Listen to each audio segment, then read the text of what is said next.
오늘 이곳에 계신 성령님, 우리에게 말씀하시고 우리를 가르치소서. 닫힌 우리 맘 열어주시고 주의 빛으로 밝혀 우리를 인도하소서. 오늘 이곳에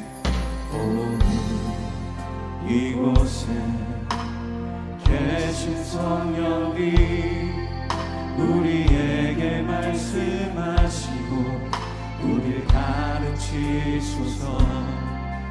같이 우리 맘 열어주시고 주의 빛으로 밝혀 우리를 인도하소서.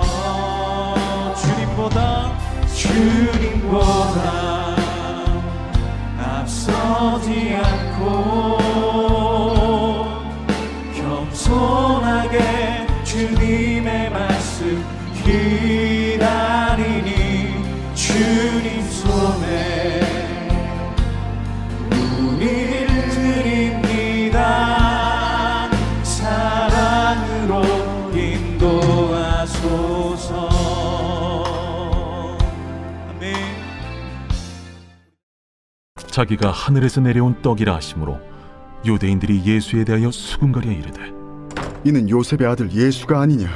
그 부모를 우리가 아는데 자기가 지금 어찌하여 하늘에서 내려왔다 하느냐? 예수께서 대답하여 이르시되, 너희는 서로 수군거리지 말라. 나를 보내신 아버지께서 이끌지 아니하시면 아무도 내게 올 수 없으니 오는 그를 내가 마지막 날에 다시 살리리라. 선지자의 글에 그들이 다 하나님의 가르치심을 받으리라 기록되었은즉 아버지께 듣고 배운 사람마다 내게로 오느니라. 이는 아버지를 본 자가 있다는 것이 아니니라. 오직 하나님에게서 온 자만 아버지를 보았느니라. 진실로 진실로 너희에게 이르노니 믿는 자는 영생을 가졌나니 내가 곧 생명의 떡이니라.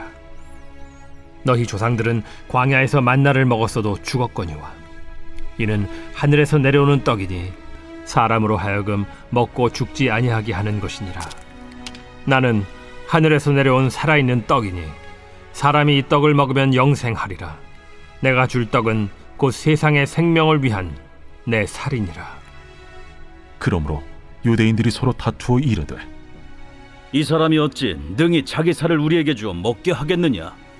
내가 진실로 진실로 너희에게 이르노니 인자의 살을 먹지 아니하고 인자의 피를 마시지 아니하면 너희 속에 생명이 없느니라. 내 살을 먹고 내 피를 마시는 자는 영생을 가졌고 마지막 날에 내가 그를 다시 살리리니 내 살은 참된 양식이요 내 피는 참된 음료로다. 내 살을 먹고 내 피를 마시는 자는 내 안에 거하고 나도 그의 안에 거하나니 살아계신 아버지께서 나를 보내심에 내가 아버지로 말미암아 사는 것 같이 나를 먹는 그 사람도 나로 말미암아 살리라. 이것은 하늘에서 내려온 떡이니 조상들이 먹고도 죽은 그것과 같지 아니하여 이 떡을 먹는 자는 영원히 살리라. 이 말씀은 예수께서 가버나움 회당에서 가르치실 때에 하셨느니라. 사랑합니다. 설날 연휴는 잘 보내셨나요? 지난 월요일 설날의 시작 새벽 예배를 인도했는데 또 이렇게 설날을 마치고 또 새벽에 만나 너무 좋습니다. 월요일에 요한복음을 잠깐 설명했는데요. 요한복음의 핵심 중 하나가 7표적입니다. 7가지 표적을 좀 소개해 보자면 첫 번째는 가나안 혼인잔치에서 물을 포도주로 바꾸신 사건, 두 번째는 왕의 신하의 아들을 고치시고, 세 번째는 38년 된 병자를 치유하셨고, 네 번째는 오병이어로 5천 명을 먹이셨고, 다섯 번째는 물 위를 걸으셨고, 여섯 번째는 태어날 때부터 소경을 치유하셨고, 마지막 일곱 번째는 죽은 나사로를 살리시는 표적이었습니다. 이렇게 7가지 표적들이 기록되어 있습니다. 7가지 놀라운 기적들을 행하신 이유는 무엇일까요? 예수님이 다른 사람들과 다르게 기적을 행하는 놀라운 분임을 알리려고 하는 것이 아니라 기적을 통하여 예수님이 하나님의 독생자 아들이시며 하나님이 보내신 구원자라는 것을 알게 하시기 위함입니다. 그래서 7기적이라고도 하지만 정확하게는 7표적이라고 말합니다. 예수님께서 하나님의 아들 그리스도이심을 믿게 하는 사인입니다. 요한복음의 7표적은 예수님의 행동으로 자신을 표현했다면 예수님께서 자신의 정체성을 선포한 자기 선언 7가지가 있습니다. 신앙생활 하면서 한 번쯤은 들어보셨을 텐데요. 나는 나다. 여호와 하나님께서 말씀하셨는데 영어로는 I am who I am, 원어로는 에고 에이미라고 한 번쯤은 들어보셨을 거예요. 출애굽기 3장 14절에 보면 모세에게 여호와께서 나는 스스로 있는 자다라고 말씀하시면서 이것을 I am who I am이라고 표현하고 또 에고 에이미라고 표현합니다. 이것이 신약에 와서 예수님께서 자신을 요한복음에서 7가지로 자기 선언하시는 것이 있습니다. 이것도 함께 소개해 보자면 첫 번째는 예수님은 나는 생명의 떡이다 라고 말씀하셨습니다. 또 두 번째는 나는 생명의 빛이다. 세 번째는 나는 양의 문이다. 네 번째는 나는 선한 목자다. 다섯 번째는 나는 부활이요 생명이다. 여섯 번째는 나는 길이요 진리요 생명이다. 그리고 마지막 7번째는 나는 참 포도나무다 라고 자신을 선포했습니다. 이렇게 7가지 자기 선언하십니다. 오늘 저와 여러분이 읽은 말씀에서는 첫 번째 자기 선언인 생명의 떡에 대해서 말씀하십니다. 그래서 오늘 제목을 여러분 떡국을 먹었다면 생명의 떡도 먹으십시다 라고 정했습니다. 설날에 떡국을 드시면서 한 살 더 드셨을 텐데 이제 생명의 떡도 드시면서 영원한 생명을 누리는 여러분이 되길 소망합니다. 어제 말씀에서 이미 35절에 나는 생명의 떡이라 라고 말씀하셨습니다. 그러면서 오늘 생명의 떡에 대해서 추가적으로 이렇게 설명하고 계시는데요. 41절을 볼까요? 자기가 하늘에서 내려온 떡이라 하심으로 유대인들이 예수에 대하여 수군거려. 예수님께서는 하늘에서 내려온 떡이라고 말씀하십니다. 하나님께서 보내신 독생자 아들이라는 것을 계속해서 언급하십니다. 50절에도 하늘에서 내려온 떡이라고 말씀하시고 51절에서도 하늘에서 내려온 살아있는 떡이라고 말씀하십니다. 그리고 51절은 그 떡에 담겨진 의미도 함께 설명하고 있습니다. 51절 말씀입니다. 나는 하늘에서 내려온 살아있는 떡이니 사람이 이 떡을 먹으면 영생하리라. 내가 줄 떡은 곧 세상의 생명을 위한 내 살이니라 하시니라. 세상에서 먹는 떡이나 오병이어에 사용된 떡이나 구약에서 이스라엘 백성이 먹었던 만나, 세상의 떡들은 먹어도 죽고 배고프지만 예수님 자신이 생명의 떡을 먹으면 죽지 않고 영생을 얻는다라고 말씀하십니다. 53절에서 55절을 함께 읽어보려고 하는데요. 53절, 예수께서 이르시되 내가 진실로 진실로 너희에게 이르노니 인자의 살을 먹지 아니하고 인자의 피를 마시지 아니하면 너희 속에 생명이 없느니라. 내 살을 먹고 내 피를 마시는 자는 영생을 가졌고 마지막 날에 내가 그를 다시 살리리니 내 살은 참된 양식이요 내 피는 참된 음료로다. 아멘.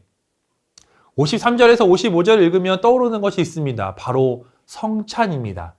예수님께서 생명의 떡을 먹는 것을 성찬으로 이어가게 하십니다. 웨스트민스터 신앙고백 27장 4항에는 복음 안에서 우리 주 예수 그리스도께서 제정하신 성례 2가지가 있는데 곧 세례와 성찬이라고 기록되어 있습니다. 이런 표현도 있는데요. 하나님의 말씀을 귀로 듣는 복음이라고 한다면 성찬은 눈으로 보는 복음이다라고 얘기한다고 합니다. 예수를 믿는 믿음으로 고백한 세례를 받는 자들이 교회에서 진행하는 성찬에 참여하게 됩니다. 교회에서 준비한 빵과 포도주로 성찬을 참여하는데요. 빵은 참된 양식인 예수님의 살을 의미하고 포도주는 참된 음료인 예수님의 피를 의미합니다. 여러분 성찬을 참여할 때 어떤 마음으로 참여하십니까? 각자의 마음가짐이 다르겠지만 이제 앞으로 이 3가지의 마음은 같은 마음을 품고 성찬에 참여했으면 좋겠습니다. 첫 번째는요. 과거를 돌아보며 감사하는 마음. 두 번째는 현재 내 자신을 바라보며 회개하는 마음. 마지막 3번째는 미래에 주님을 만나 진정한 성찬을 함께하는 기대하는 마음을 갖고 이 성찬에 참여하는 여러분에게 소망합니다. 그리고 중요한 것은요. 졸업식보다 중요한 것은 학교 생활이라고 했고 결혼식보다 중요한 것은 결혼 생활인 것처럼 성찬식보다 중요한 건 성찬에 참여한 우리가 어떻게 살아가는지입니다. 57절 말씀을 보면 성찬에 참여한 우리가 어떻게 살아가야 되는지를 말해주고 있습니다. 57절 말씀, 살아계신 아버지께서 나를 보내심에 내가 아버지로 말미암아 사는 것 같이 나를 먹는 그 사람도 나로 말미암아 살리라. 예수님으로 말미암아 사는 삶을 살아야 합니다. 내 삶의 주인이 바로 예수님이 되어야 합니다. 구원받기 위해 사는 삶이 아니라 구원받았기에 감사하는 삶을 사는 것입니다. 예수님의 살과 피를 가장 잘 표현하는 것이 무엇일까요? 바로 십자가입니다. 예수님께서 십자가 사건을 통해 살이 찢기시는 고통을 받으셨고 그 찢기신 살 가운데 피가 흘러나왔습니다. 오늘 말씀을 통해 저와 여러분이 십자가에 대해 다시금 묵상하는 시간이 되길 소망합니다. 고난주간, 4월이면 고난주간이 오고 성금요일 부활절이 있는데요. 제가 작년에 데코팀이 강대상 위에 십자가 이 데코를 놓은 것을 보고 아무 감동과 감사가 느껴지지 않았습니다. 그렇게 지나가는데 갑자기 부활절 그 언저리에 다시 그 십자가를 보면서 그 자리에 앉아서 펑펑 운 적이 있습니다. 여러분 어떠신가요? 십자가를 보면 여러분 어떤 마음이 드신가요? 언제부터인지 교회 예배당에 십자가 모형이 사라졌습니다. 그런데 우리의 마음속에 십자가까지 사라져서는 안 됩니다. 저는 십자가를 우상처럼 대하려고 하는 것이 아니라 예수님의 살과 피가 담겨있는 십자가를 기억하며 우리의 죄를 대신해 십자가에 달려 돌아가신 예수님의 그 사랑을 기억하며 기념하며 감사하며 살자는 것입니다. 십자가의 생각을 하면서 예수님께서 십자가의 사건에 대해서 좀 찾아보고 또 역사를 봤는데요. 예수님께서 십자가에 달려 돌아가시기 전에 채찍에 맞는 태형을 당하셨습니다. 성경에 정확하게 몇 대에 맞았는지는 나와 있지 않지만 그 시대의 십자가형에 따른 태형은 총 39대를 맞았다고 합니다. 왼쪽 10세대, 오른쪽 10세대, 가운데 10세대. 왜 39대냐면요. 40대를 맞으면 죽을 수도 있으니까. 십자가형을 앞두고 죽을 수 있기 때문에 죽기 전까지 때리는 거예요. 이미 그때부터 예수님은 살이 찢겨 나갔고 피가 흘려졌습니다. 그리고 만신창이가 된 몸으로 30kg 정도 되는 십자가를 지고 골고다 언덕으로 가십니다. 그냥 가는 것도 힘든데 그 십자가를 지고 가십니다.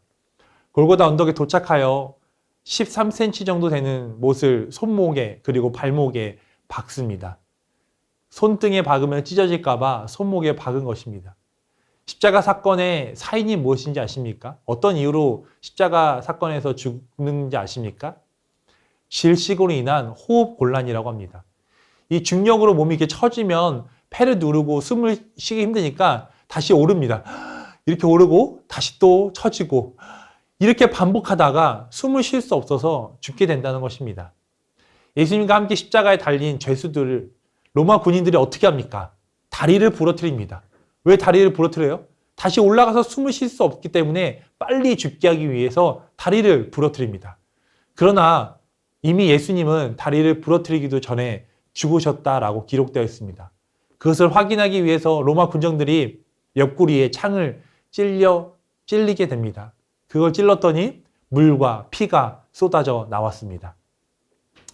제가 이렇게 십자가 사건을 자세하게 소개하는 것은 여러분이 십자가 사건 또 제가 십자가 사건에 대해서 너무나도 아무 생각 없이 그 고난과 고통을 너무나 쉽게 생각하고 있기 때문입니다. 제가 들었던 말인데요. 잘 들어보십시오. 십자가의 사건은 끔찍했지만 십자가의 사랑은 큼직했다. 십자가의 사건은 끔찍했습니다. 그러나 그 십자가의 사건을 통한 하나님의 사랑, 예수님의 사랑은 큼직했습니다. 우리에게 영원한 생명을 주시기 위해 흘리신 피와 찢기신 살, 그리고 그것을 기념하고 기억하기 위해 하는 그 성찬. 생명의 떡을 먹어야 영원히 사는 것입니다. 58절 말씀, 오늘 말씀을 정리하고 있는데요. 58절 이렇게 기록하고 있습니다. 이것은 하늘로서 내려온 떡이니 조상들이 먹고도 죽은 그것과 같지 아니하여 이 떡을 먹는 자는 영원히 살리라. 우리를 위해 하나님과 동등됨을 취하지 아니하시고 이 땅에 오셔서 우리의 죄를 위해 십자가에 달려 살이 찢기시고 피를 흘리셔서 대속해 주신 예수님의 사랑을 기억하십시오. 그리고 생명의 떡을 먹고 영원한 생명을 누리시는 여러분이 되시길 소망합니다. 한 가지 이야기로 오늘 말씀 마치겠는데요. 한 어린아이가, 한 딸이 교회를 열심히 나가는 거예요. 그래서 아빠가 물어봤다고 합니다. 너 이렇게 교회를 열심히 나가니? 그러니까 딸이 이렇게 얘기했다고 합니다. 하나님이 나를 이만큼 사랑하세요. 다시 아빠가 물어봅니다. 이만큼이 어떤 만큼인데? 딸이 이렇게 얘기하죠. 이만큼이요. 십자가만큼이요. 십자가만큼 예수 그리스도가 여러분을 사랑하십니다. 예수님은 생명의 떡이십니다. 그 떡을 드시고 그 피를 드시고 그것을 하나의 이벤트로 끝나는 것이 아니라 여러분 삶 속에서 예수님의 그 십자가를 기억하며 그 은혜를 누리며 살아가는 여러분 되길 소망합니다. 말씀을 기억하며 함께 기도하겠습니다. 세상의 떡을 위해 사는 것이 아니라 생명의 떡이신 예수님을 위해 살게 하소서. 아멘. 십자가의 큼직한 사랑을 기억하며 나도 예수님을 큼직한 마음으로 사랑하게 하소서. 아멘. 영생을 얻기 위한 삶이 아닌 생명의 떡을 먹고 영생을 누리는 삶을 살게 하소서. 아멘.